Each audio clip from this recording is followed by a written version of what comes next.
And now, BillyCBoxing.com presents Thumbs Up, Thumbs Down with Billy C. Here he is, Billy C.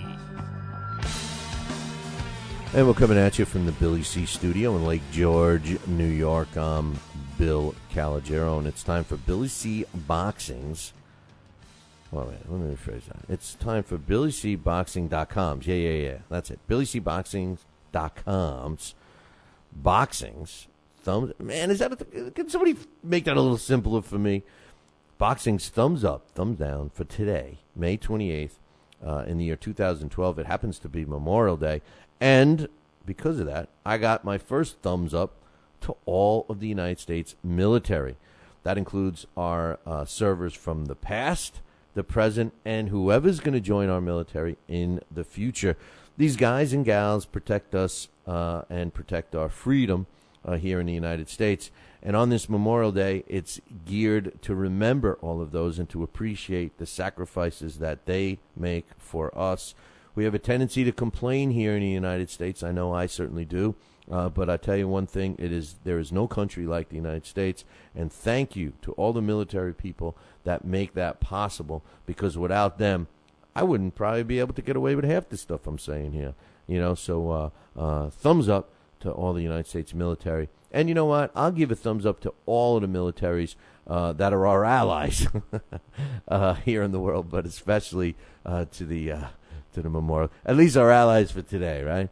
But Memorial Day is a time to reflect on the sacrifices that our military personnel do for us here in the United States. And my man Curtis, USS Curtis, I forget your last name. Thumbs up, bro. Thumbs up goes to, of course, Carl the Cobra Froch for his huge win over Lucien Bute.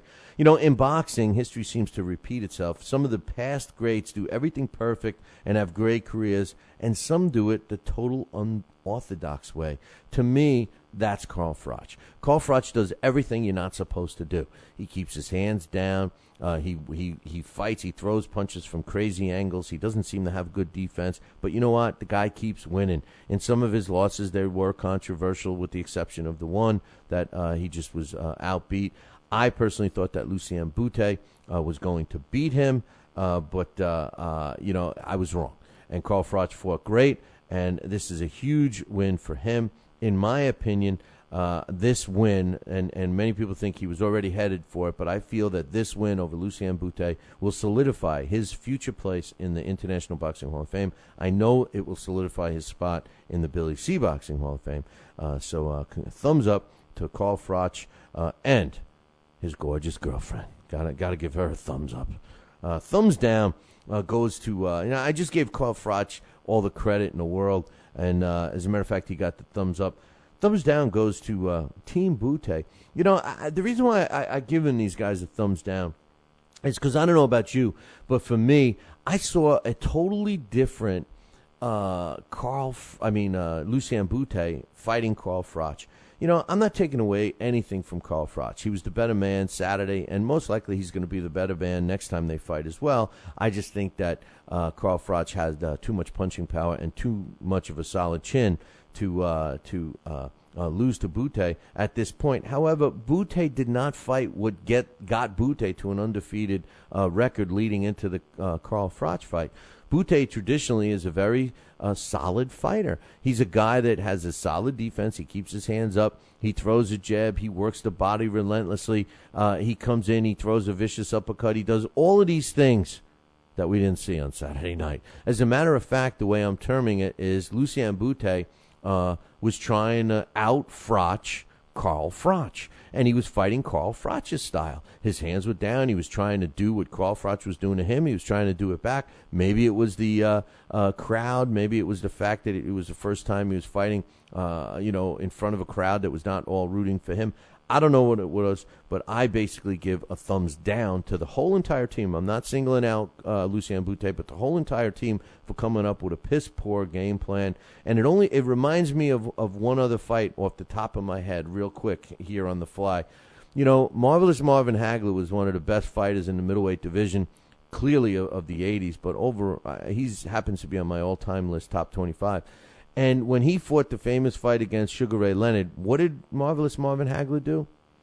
He tried to outbox a boxer.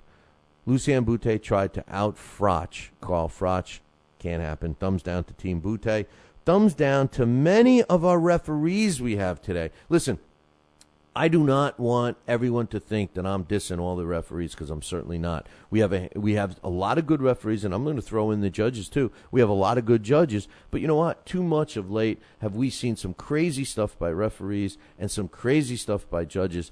This past weekend, 2 incidents happened with referees that I feel were totally uncalled for. Number one, the referee in the Carl Froch fight, he waved off the fight and then began counting. It did cause confusion. I think it was stupid. I think it was unprofessional of him not knowing what was going on. Whether it wouldn't have mattered. Froch still was knocking out Bute, but that was an uncalled for, unprofessional move by that particular referee. But the one that takes the cake this weekend is referee Onfrey Ramirez, who DQ'd, yes, he disqualified Rosendo Alvarez, who was coming back from 6 years outside the ring. He was 42 years old, former not one but 2-time WBA world champion.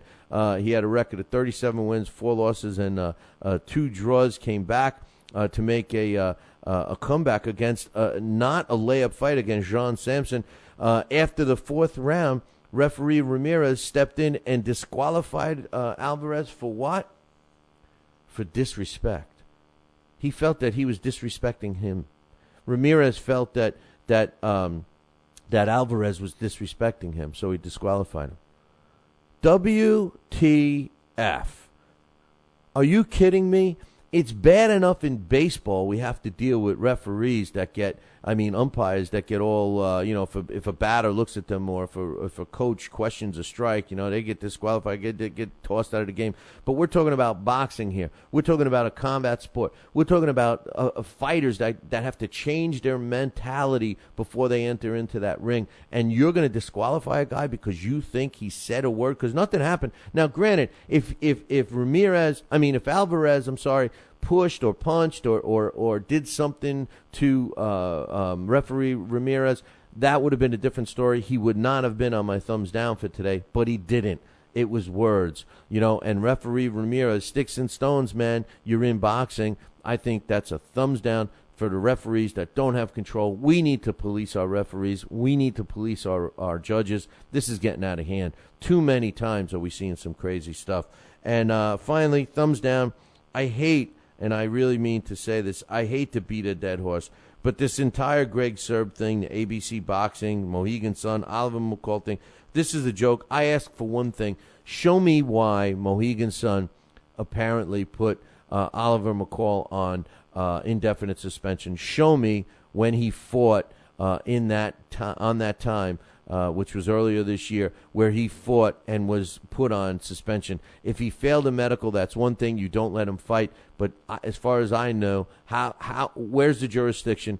Just because it was a Native American tribe? Come on, man. I want to know why they put him on suspension and why Greg Sirb is forcing people into using fight facts. Doesn't seem right to me. Hey, man, that takes care of thumbs up, thumbs down on this Memorial Day. Enjoy the hot dogs, the hamburgers, and the beers today. And make sure you tune in tomorrow for our thumbs up, thumbs down.